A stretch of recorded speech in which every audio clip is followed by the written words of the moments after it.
Bienvenido al lugar donde opinan los expertos. Hoy contaremos un podcast en Contando un Podcast. Hola, muy buenas tardes tengan todos ustedes. Bienvenidos a su programa nuevamente aquí en el 8º episodio de Contando un Podcast. En esta ocasión abordaremos el tema de novedades en la extinción de las obligaciones como forma de pago de IVA, el cual tenemos a un invitado especial, un especialista en la materia fiscal, el maestro César Córdoba. Bienvenido, maestro. Y haciendo una breve reseña de nuestro invitado, pues es licenciado en Derecho y cuenta con una maestría en Derecho Fiscal. Asimismo, también es especialista y litigante de la materia y sobre todo también desempeña el cargo de presidente de la Academia de Derecho Fiscal Capítulo Chiapas. Bienvenido, maestro. Muchas gracias, Pablo. Bien, bueno, ahora sí que, maestro, en el tema de la extinción de las obligaciones, más que nada en IVA, pues sabemos bien que es un impuesto indirecto para las empresas o los contribuyentes. Sin embargo, pues ahora sí que también existen diversas formas de la extinción de las obligaciones de las mismas. ¿Cuáles serían? Bueno, muchas gracias antes que nada, Pablo, por la invitación. Y pues mira, me gustaría platicarte rápidamente qué es el tema de extinción de obligaciones para que las personas que están viendo el podcast entiendan de qué estamos hablando. La extinción de obligaciones, bueno, voy a empezar por el tema de fiscal. Me refiero al tema de cómo se paga en materia fiscal. Por ejemplo, nosotros cuando pagamos un impuesto lo pagamos a través de efectivo, a través de transferencia electrónica. Eso es como nosotros, contribuyentes, cumplimos una obligación. Ahora, las obligaciones se extienden no solo en forma fiscal, sino también hay obligaciones civiles que generan lo que son nuestros gastos y nuestros ingresos. Consecuentemente, cuando nosotros tenemos una obligación, es decir, para que nos quede claro por parte de las personas que nos ven, si tú y yo, Pablo, generamos un contrato, por ejemplo, de prestación de servicios, donde tú me dices, oye, yo te voy a prestar el servicio de contabilidad o jurídico y te voy a cobrar 10,000 pesos mensuales, no una iguala, por poner un ejemplo, ¿no? Entonces nosotros tenemos que cumplir la obligación. Tú tienes que cumplir con la obligación al darme los servicios que yo te contraté y yo tengo que cumplir la obligación pagándote la contraprestación que nosotros pactamos en el contrato. ¿Cómo te la voy a pagar? Originalmente la pactamos a través de un pago atrás con dinero, ¿no? El pago va a ser con dinero. Pero si en algún momento nosotros llegáramos a tener, o tú me dices, ¿sabes qué, César? Ahora yo requiero de tus servicios.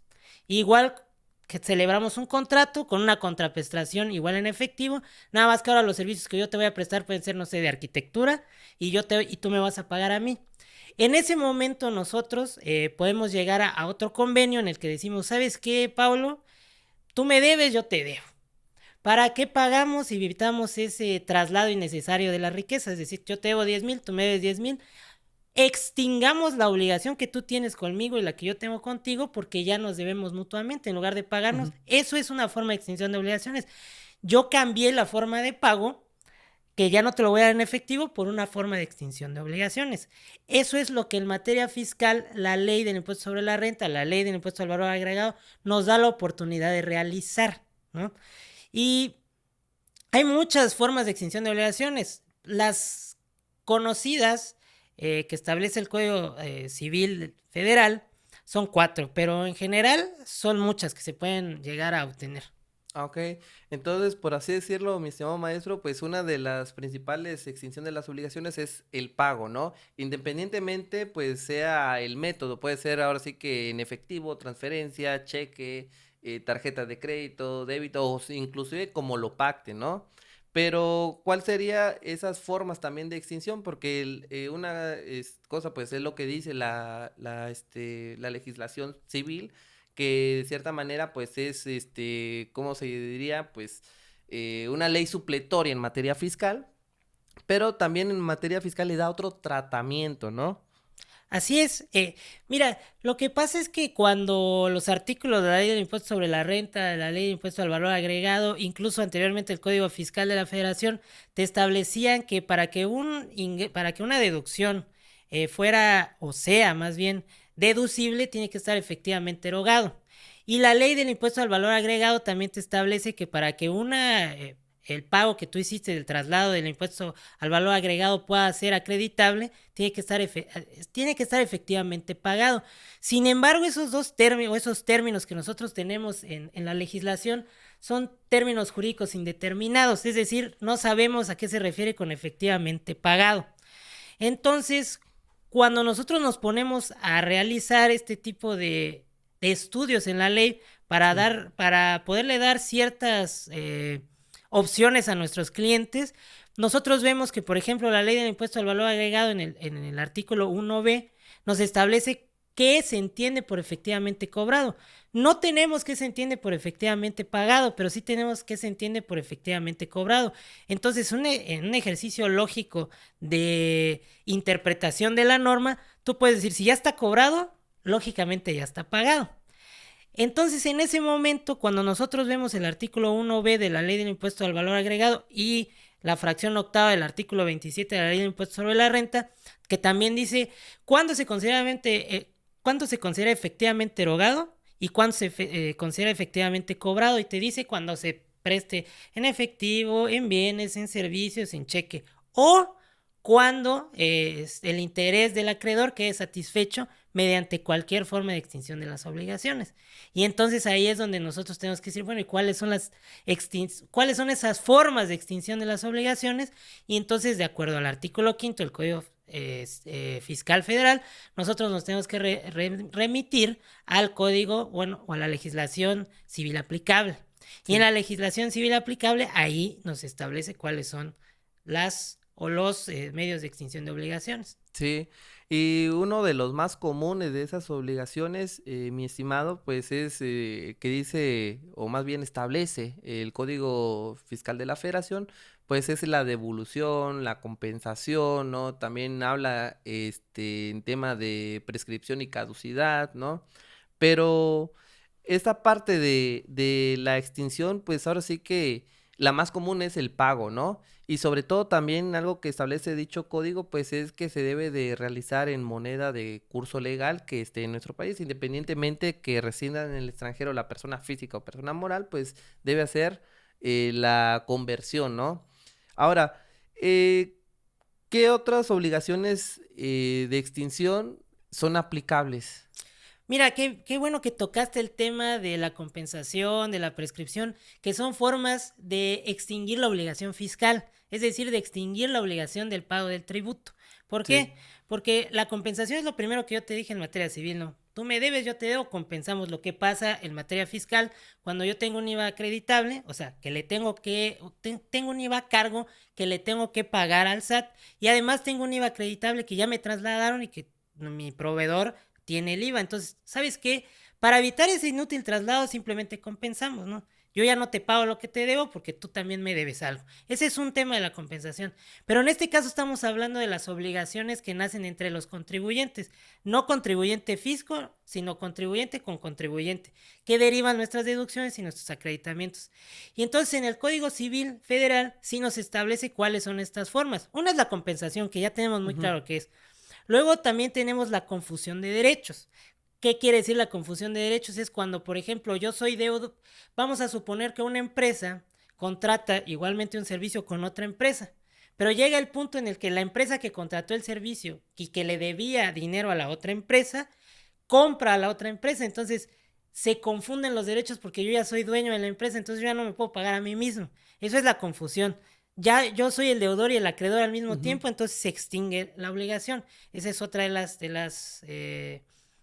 las formas de extinción de obligaciones. Luego está la remisión de deuda. ¿Qué quiere decir esto? Yo te debo o tú me debes y yo te perdono la deuda, es que ya no me pagues. Ya no me pagues y entonces se extinguió la obligación porque yo te remití de la deuda. Y luego está la otra forma, que es novación. ¿Qué es la novación? Es cuando alteramos de manera significativa el objeto del contrato. ¿Qué me quiero decir? Por ejemplo, tú me vas a prestar servicios de contabilidad y después, ¿sabes qué? Ya no me prestas servicios de contabilidad, ahora me vas a prestar servicios de arquitectura. Totalmente distinto, ¿no? Puede ser también que cambie el acreedor o el deudor. Es decir, tú eras mi acreedor, yo te debía a ti, pero me dices, ¿sabes qué, César? A mí ya no me debes, ahora págale a otra persona, ¿no?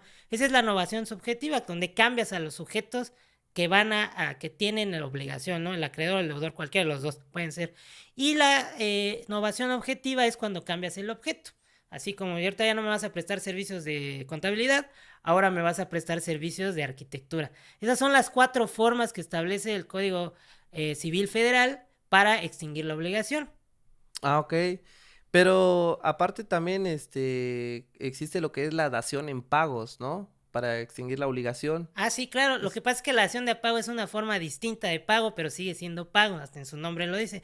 No es como tal un medio distinto al pago, sino que la dación en pago es, oye, yo te debía 10,000 pesos, Ujú. te dije en moneda de curso legal, como dijiste tú, y en lugar de que yo te pague con moneda de curso legal, ¿sabes qué? Tengo esta LAP, la aceptas como pago, sí, entonces, ¿qué hago? Te doy en pago algo que no era, por eso se llama dación en pago, darte algo que no era. Efectivamente, y ahora sí que aplicándolo en el ámbito fiscal, ahora sí que, y ahora sí que la autoridad establece, ¿no? De la compensación, pues puede ser de dos maneras. Una, pues ahora sí que si el impuesto por así decirlo, de las compras, ¿no? El IVA acreditable genera un saldo a favor que sea mayor que el impuesto trasladado de los ingresos, ¿no? Y ese saldo a favor, pues también dice la autoridad, no solo ese saldo a favor puedes compensar, sino también el pago de lo indebido. Pero sin embargo, pues ahora sí que también lo que hace hoy en día la autoridad es solicitar información adicional, que lo ha comentado inclusive hasta ahora sí que charlas, foros, ¿no? Y que también lo establece el propio código, que el solicitar información adicional, pues no quiere decir que estén revisando o inicien sus facultades de comprobación, ¿sí? Pero ahora, ¿qué otras compensaciones permitiría las autoridades, en este caso el SAT? Sí, eso es un tema especialmente que debemos de tocar. ¿Por qué? Porque muchas operaciones que llevan a cabo los contribuyentes puede llegarse a extinguir a través de una forma de extinción de obligaciones. Y entonces vamos a suponer que yo te pagué a ti con la dación en pago o que te pagué con otra de las formas, ¿no? O sea, al momento tú me expides mi factura donde se va a ver el costo, la Ujú. contraprestación que tú me pediste, más el IVA. Y entonces este IVA yo ya lo pagué, supuestamente, no lo pagué con dinero. Al momento en el que yo presento mi declaración de IVA, yo voy a decir, ¿sabes qué? Este IVA para mí es acreditable. Y ahí es que la autoridad lo ha permitido, incluso lo ha permitido porque en la resolución miscelánea fiscal te establece. Nosotros sabemos que para que una deducción, y me estoy refiriendo a la ley del impuesto sobre la renta, sea, valga la redundancia, deducible, tiene que estar pagado a través de transferencia, con Ujú. cheques, si excede 2,000 pesos. Las reglas de miscelánea fiscal te dice que todo eso no aplica cuando se paga a través de un medio de extinción de obligaciones. Entonces, de entrada, la autoridad lo ha aceptado. ¿Sabes qué? Si pagas de esta manera, voy a considerar deducible tu gasto y voy a considerar acreditable tu IVA. ¿Por qué? Porque muchas veces eso era lo que pasaba. Yo te debo, tú me debes, compensemos, o ya no Sí. tengo para pagarte con esta misma forma, te pago de otra forma, y entonces generabas una extinción de obligaciones. La empresa que trasladó el IVA, ella lo declaraba y lo pagaba como un impuesto causado, y tú lo acreditabas como un impuesto que habías pagado, ¿no? Entonces eso te lo permitía el Servicio de Administración Tributaria. Hasta fecha te lo permite, pero siempre que tú haces, ¿por qué? Porque este tipo de pago se ha generado para realizar estrategias fiscales en las que tú te generes un IVA o un saldo a favor muy grande sin que exista un flujo de efectivo, que es lo que dicen que la ley del IVA sigue, el flujo de efectivo. Efectivamente, y ahora sí que también que lo comentaste hace ratito, que reúnen ahora sí que la calidad de acreedores y deudores, es decir, pues si genera o la propia autoridad tiene un un crédito fiscal que es solicitar al propio contribuyente, y pues el propio contribuyente a su vez también tiene un saldo a favor, pues también ahí lo puede compensar. Claro. Pero también recordemos que, sin embargo, las autoridades han cambiado la mecánica del procedimiento de la devolución. Hace aproximadamente como 5 años, pues tú bien sabes, mi estimado maestro, que existía lo que es la famosa compensación universal, que como lo dices, pues ahora sí que se eliminó por tema de estrategias que lo usaban indebidamente, ¿no? Sin embargo, pues ahora sí solamente se puede compensar de impuesto propio o ya sea solicitar la propia devolución, pero la propia autoridad pues siempre pone trabas al procedimiento, ¿no? ¿Por qué se da ese mecanismo? Bueno, las trabas del procedimiento, bueno, vamos a hablar de la compensación ya efectivamente en Sí, obligaciones fiscales, que como bien lo establecías fue en 2017, sí. 2018 de 2018, perdón, que se quitó ya la compensación universal para efecto de tú poder compensar cualquier impuesto contra cualquier otro impuesto Ujú, federal. ¿Por qué? Porque con la misma estrategia de extinción de obligaciones que tú tenías y que te establece la ley, te generaba saldos a favor muy grandes que te servían para acreditar IVA, no solo para acreditar IVA, sino también para reducir tu pago del impuesto sobre la renta o cualquier otro impuesto empresarial de tasa única, que ujú. también es un impuesto indirecto.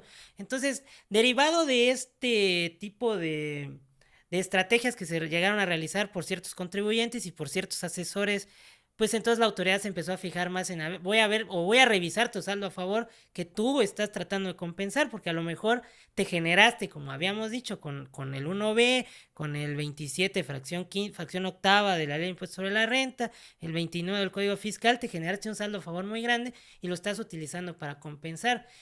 Como tú estás compensando estos impuestos, yo quiero ver si lo que tú estás compensando efectivamente es real o si simplemente te generas un saldo a favor utilizando estas estrategias de extinción de obligaciones. Así es. Entonces, prácticamente, mi estimado maestro, sí lo permitiría a las autoridades, pero hasta cierto punto. Es- Sí, lo que pasa es que o sea, es que no es que lo permitan, es que está en la sí, ley, ¿no? O sea, es lo que yo les digo a las autoridades en su momento, es que esto no está de acuerdo a la ley. Dijo, pues ahí está en la ley. Si a ustedes no les gusta, pues vayan con los legisladores y pidan que quitan esa parte de la ley. No, en este caso, por ejemplo, lo que son las estrategias de extinción de obligaciones, es decir, pagar una contraprestación a través de una extinción de obligaciones en lugar de dinero, todavía ni siquiera hay criterios no vinculativos, no existen. Sin embargo, la autoridad cuando llega y algo no le gusta, pues te va a decir, sabes que esto a mí no me gusta. Y ya ve y peleate en los tribunales. y ahora sí que también, qué bueno que lo mencionas, ¿no? Los tribunales son, ahora sí que una figura que han intervenido a lo largo de estos años sobre las controversias entre autoridad fiscal y contribuyente, ¿no? Pero ahora sí que esa controversia se lleva a cabo a razón de que también a lo largo de estos años las autoridades han puesto mucho impedimento para ya sea solicitar una devolución, compensar, independientemente del procedimiento que se realiza. Pero ahora sí que en tu experiencia, mi estimado maestro, esta controversia que han surgido, como te comentaba, qué han mencionado los tribunales? Pues mira, en relativo a la compensación que se realiza por obligaciones fiscales, pues generalmente si de donde tú te generaste el saldo a favor o ese pago de lo indebido que tú estás tratando de compensar o de que estás tratando de solicitar su devolución, pues es real, pues ahí está en la ley, ellos no dicen está mal, está bien. Sin embargo, en la revista de mayo del Tribunal Federal de Justicia Administrativa, salieron diversas tesis y precedentes de sala superior en el que no limitan la compensación para efecto de la extinción de obligaciones fiscales, es decir, la obligación que yo tengo como contribuyente para contigo fisco, es decir, el pago del impuesto. ¿No? Sí, Esa obligación no me la quitan, no me la limitan. O la devolución de los saldos a favor, en este caso que se vuelve el deudor, el fisco.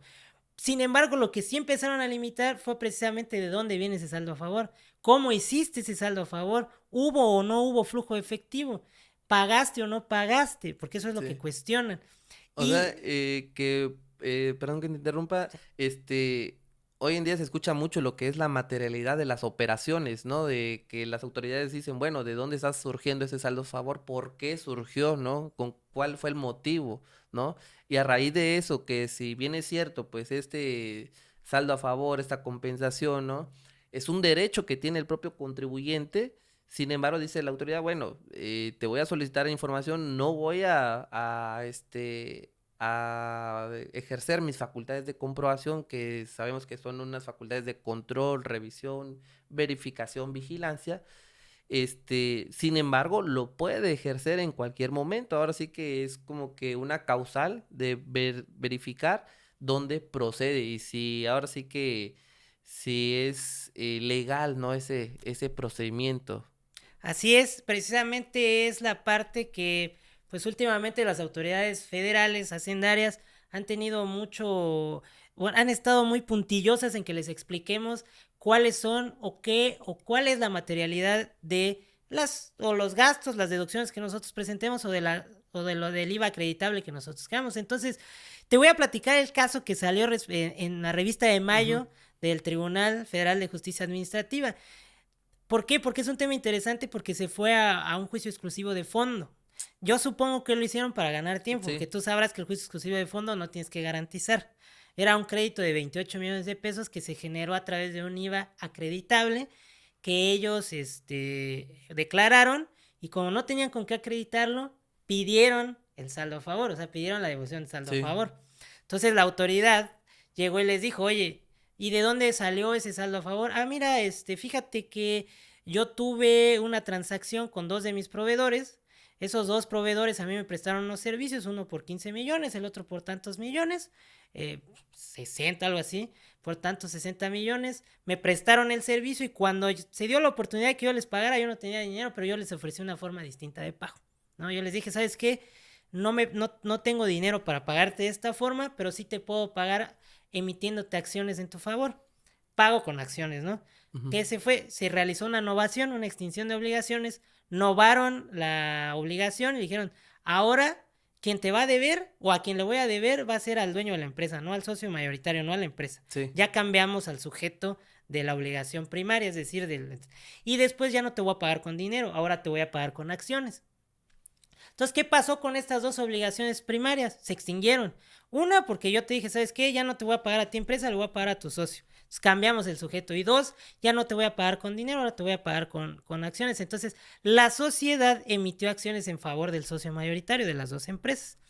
¿Qué pasó? La primera, desde cuenta, el servicio que tú me prestaste yo ya te lo pagué con una forma de extinción de obligaciones. En mi contabilidad yo ya lo maté. Entonces, el IVA ya es acreditable y yo no hubo pues una transferencia de dinero, no hubo nada, es una forma, yo extinguí la obligación porque mi proveedor quedó satisfecho en sus intereses. Bueno, eso se generó un saldo a favor de 30 millones de pesos, pero ellos no tenían ni siquiera cómo compensarlo. ¿Por qué? Porque ya no había la compensación universal, entonces ya ni siquiera, no tenían mucho IVA ellos. Solicitan la devolución y el SAT les pide información y cuando llegan les empieza a decir, es que yo no te voy a permitir este saldo a favor porque tú no lo pagaste, no está efectivamente pagado.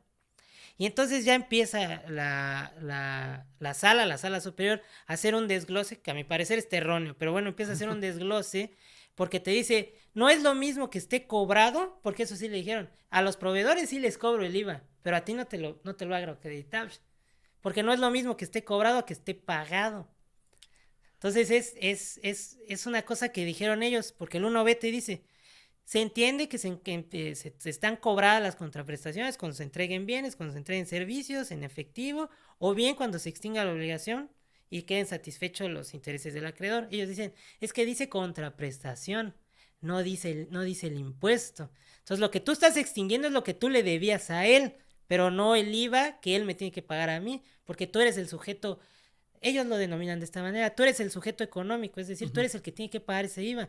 Que el sujeto jurídico, quien hace la traslación, sea solo una persona que sea ayudante del SAT para pagarlo, no quiere decir que el que lo pague sea él, tú lo tienes que pagar. Y llegó al punto o al grado de decir que solamente cuando el IVA, es decir, solamente cuando yo a ti, proveedor mío, te pague el IVA en efectivo, va a ser efectivamente pagado. Fue una interpretación que ellos llevaron a cabo, entonces te dicen, oye, ¿y si yo lo quiero pagar así con servicio? Sí. No, porque si tú lees de principio las tesis y jurisprudencias, no dicen eso. Pero ya en la ejecutoria de todas las, porque de un solo asunto salieron 4 tesis. Solo de ese asunto que te estoy platicando salieron 4 tesis. Salieron lo de la litis efectiva en el juicio exclusivo de fondo, salió cuando hay la retención de IVA, quién debe de pagar, y salió esto de cuándo se considera efectivamente pagado y cuándo se considera efectivamente cobrado y si debe de haber una simetría fiscal o no. Sí, bueno, pues ahora sí que, por así decirlo, ¿no? Como tú lo explicas y también analizándolo de otras situaciones de tesis, jurisprudencias, amparos inclusive, pues la autoridad ahora sí que le gusta tener un ingreso, ¿no? De recaudarlo, pero por así decirlo, no le gusta que el contribuyente o el empresario pues ejerza ese derecho, como es la compensación o la devolución, y que por eso existen ese tipo de controversias, porque inclusive, fíjate, mi estimado, que igual leyendo una jurisprudencia fue de este año aproximadamente, igual fue en materia de renta, ¿no?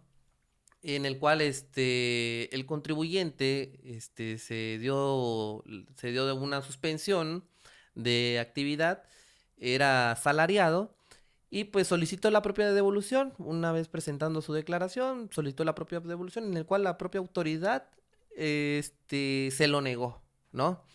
Y se lo negó por la misma razón de que estaba suspendido, ¿no? Entonces, esta jurisprudencia también estableció de que el hecho de que el propio contribuyente esté suspendido no se le debe de negar la devolución de impuestos sobre la renta, sabemos del ejercicio fiscal, ¿sí? Ahora, pero también existe otra autoridad que de cierta manera pues ha apoyado a los contribuyentes y que interviene de vez en cuando, e inclusive hasta saca criterios de otras jurisprudencias, tesis, amparos, ¿no? Que es la PRODECON. ¿En qué puede beneficiar esta autoridad? Pues mira, la autoridad en- efectivamente saca sus criterios que ellos llaman criterios jurisdiccionales y los toma de juicios que ellos han ganado, porque la PRODECOM tiene varias facultades, Ujú. entre ellas es llevar a cabo juicios siempre y cuando no exceden cierta cantidad y ellos pueden representar a los contribuyentes para poder ellos hacer presión también. ¿Por qué?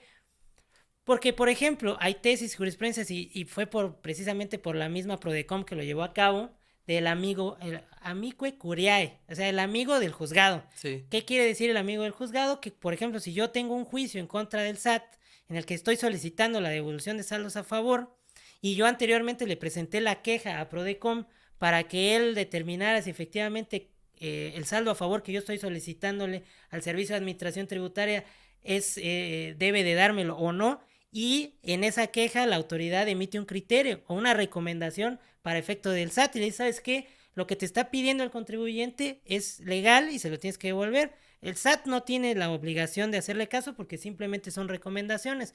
Pero si yo me voy a un juicio en contra del SAT por el hecho de que no me realizó la devolución, precisamente yo puedo aplicar o puedo decirle al juzgado, al tribunal, ¿sabes qué? El PRODECOM ya generó un criterio, no solo jurisdiccional, que ya ganó un juicio en alguna otra sala, sino que también a través de la queja que yo le presenté sí, de la queja que yo le presenté, me está diciendo que sí era procedente mi saldo a favor. Entonces, conforme a lo que yo te estoy planteando, mis argumentos jurídicos que yo te estoy dando, más las jurisprudencias que yo he encontrado y que te las estoy aportando para sostener mis argumentos jurídicos, y además te estoy trayendo un criterio que es de una autoridad que es experta en materia fiscal porque Ujú. se dedica a defender al contribuyente, en la que dice que efectivamente mi saldo a favor es procedente y deben de devolverlo, entonces resuelve conforme a lo que yo te estoy presentando. Y el SAT pues va a llegar y va a decir que no es cierto, que es mentira, entonces ya va a ser una confrontación y ya quedará a juicio del magistrado, del juzgador, determinar si efectivamente el saldo a favor o la compensación que nosotros estamos tratando de realizar es o no es procedente, si está de acuerdo con las leyes o no. Ah, ok. Pero fíjate también, estimado maestro, que ahora sí que si es procedente o no, la verdad que es algo muy, siento yo, muy personal, ¿no? Por parte de las autoridades, porque nuevamente te repito, solicitan información adicional, y pues sin embargo, ¿no? En su propia ley que los defiende, la Ley Federal de Derechos del Contribuyente, pues establece que no debe de proporcionarle cierta información que ya obra en poder de la autoridad. ¿Tú lo ves recomendable, de cierta manera, si la autoridad dice, bueno, no va a proceder porque necesito esta información? Y el contribuyente dice, ¿sabes qué? No te la quiero dar porque pues ya tienes todos los comprobantes fiscales, ya sabes mis ingresos, mis operaciones. ¿Qué efectos podría llegar a tener? Mira, todo lo que esté dentro de la ley nosotros lo podemos utilizar o no. como bien dices, nosotros tenemos el derecho, de acuerdo a la Ley Federal de Derechos del Contribuyente, a no entregarle a la autoridad hacendaria la información que ya tiene en su poder, ¿no? Por ejemplo, si te pide, oye, CFDIs, oye, todo eso tú ya lo tienes, no tienes que pedir nada. Si es alguna documentación que no tengo en mi poder, como contratos, cuestiones que son particulares o que debo de tener en mi poder, como dice el Código Fiscal, pues sí te lo tengo que dar. Pero si no, yo no tengo por qué dártelo. Y eso no tendría por qué inferir en tu decisión de entregarme o no saldo a favor. Tú lo que tienes que ver es si el saldo a favor es o no es legal, es decir, si procede o no procede. No si lo que es que nunca me presentaste tal información, no te la presenté porque ya la tenías en tu poder y porque la Ley Federal de Derecho del Contribuyente establece que yo no tengo la obligación de entregarte nada que ya esté en tu poder o que obre en tu poder, incluso que la puedas obtener mediante tus facultades a través de otras autoridades. Aún así, llega al punto la jurisprudencia, igual es una jurisprudencia antigua como del 2002, 2000, donde dijo, oye, no necesariamente si no está en tu poder, pero si tienes la capacidad de obtenerlo a través de otras autoridades, a través de tus facultades, tampoco tiene que entregártelo el contribuyente. Entonces, más que recomendaciones, simplemente haces o no haces uso de tu derecho, pues simplemente yo le diría, haz uso de tu derecho y no le entregues, pues ya está. Sí. ¿Y qué pasa? Eso también te ayuda, pues, si te vas a juicio, que cuando ellos resuelvan y no resuelvan conforme a la documentación que ya tienen, sino que van a resolver, te lo resuelvo negativamente por el hecho de que tú no me presentaste la información que yo te requerí y consecuentemente no tengo las facultades o no tengo la posibilidad de determinar si ese saldo a favor procede o no procede. Entonces, sí, yo sí les recomiendo en caso de que se quieran ir a pleito, porque tienes ahí, le generas un vicio a la autoridad que en algún momento se le puede ir. Sí, así es, y sobre todo también, ahora sí que inclusive, fíjate que otra pequeña duda que nos surge cada día es de que si los saldos a favor o compensación, ¿no? Esos derechos de prácticamente del contribuyente, pues si prescriben o no prescriben, o se puede solicitar en cualquier momento, o cómo sería el procedimiento. No, lo mismo, o sea, tal cual aplica para los Sí. contribuyentes una Por, extinción de obligaciones, prescripción. ¿Por qué? Porque es una porque obligación. la ley fiscal establece 5 años, Sí, ¿no? claro, 5, 10, depende, pues Sí. depende qué tipo de circunstancia y depende qué tipo de obligación. Pero tal cual, así como nosotros como contribuyentes tenemos cierto tiempo para solicitar esa devolución, ¿por qué? Porque es una obligación, así como el fisco tiene cierto tiempo también para venirnos a cobrar lo que le debemos. Ya se te pasaron los 5 años o los 10 años, dependiendo de los supuestos, y no me cobraste, ya no me puedes cobrar, ya se extinguió esa obligación que yo tenía contigo, fisco. Y lo mismo, ¿sabes qué? Se me olvidó solicitarle este saldo a favor a la autoridad porque, pues no sé, se me olvidó de alguna cosa, se me fue. Y ya pasaron 6 años, voy y se lo solicito, igual me va a decir, ya prescribió tu derecho que tenías de solicitar saldos a favor y ya prescribió la obligación que yo tenía de regresarte esos saldos a favor. Ah, ok. Y fíjate también, mi estimado maestro, hay mucha confusión, aparte de la prescripción que te acabo de mencionar, algo muy relevante problemática, ¿no? En materia de impuesto al valor agregado, es que la autoridad ahora sí que establece, ahora sí que la erogación o la deducción que sea efectivamente, aparte efectivamente cobrado, pagado, estrictamente indispensable, ¿no? ¿Cómo puede la autoridad solicitar ahora sí que en una deducción o erogación que es o no es estrictamente indispensable para el propio contribuyente, a modo de que proceda la devolución?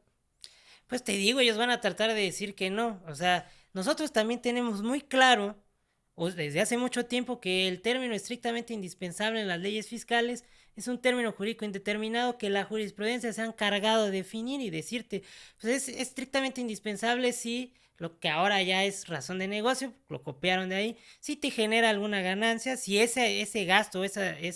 esa erogación que tú estás realizando te genera una ganancia, si tiene que ver con el objeto al cual tú te dedicas, ya seas persona física o persona moral, si no te va a generar una ganancia, pero sí va a implicar disminución de gastos. Si ese gasto que tú no llegues a realizar, por no realizarlo, puede que tu negocio ya no siga igual. Entonces, te determina una serie de cuestiones a través de jurisprudencia de que es estrictamente indispensable. Claro, nosotros podemos decir que todo es estrictamente indispensable para nuestro oficio. ¿Por qué? Porque Tal vez para ti, contador, no es estrictamente indispensable vestirte de traje, posiblemente no, pero tal vez para mí como contador sí. Entonces ahí va a depender cuándo es estrictamente indispensable, aunque sea el mismo oficio, que es lo que ellos no, oye, pero como contador, ¿a qué él no me está metiendo sus trajes y tú me lo estás metiendo como deducción?